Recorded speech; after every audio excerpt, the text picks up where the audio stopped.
চলতি অর্থবছরের প্রথম ৬ মাসে রাজস্ব আদায়ে বড় ঘাটতিতে পড়েছে জাতীয় রাজস্ব বোর্ড এনবিআর। জুলাই থেকে ডিসেম্বর পর্যন্ত সময় শুল্ক ও কর আদায়ের লক্ষ্যমাত্রা থেকে সংস্থাটি পিছিয়ে রয়েছে প্রায় ৪৬,০০০ কোটি টাকা। এনবিআর এর হিসেব অনুযায়ী এই ৬ মাসের রাজস্ব আদায়ের লক্ষ্য ছিল ২,৩১,২০৫ কোটি টাকা, কিন্তু আদায় হয়েছে মাত্র ১,৮৫,২২৯ কোটি টাকা। ফলে ঘাটতি দাঁড়িয়েছে ৪৫,৯৭৬ কোটি টাকার বেশি। এই সময় আমদানি শুল্ক, মূল্য সংযোজন কর, ভ্যাট এবং আয়কর কোনো খাতে নির্ধারিত লক্ষ্য পূরণ হয়নি।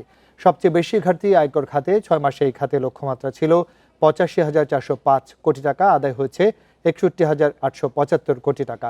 ফলে ঘাটতি দাঁড়িয়েছে ২৩,৫৩০ কোটি টাকার। আমদানি শুল্ক খাতে একই সময়ে ৬৫,০০০ কোটি টাকার লক্ষ্যের বিপরীতে আদায় হয়েছে ৫২,৮৬০ কোটি টাকা।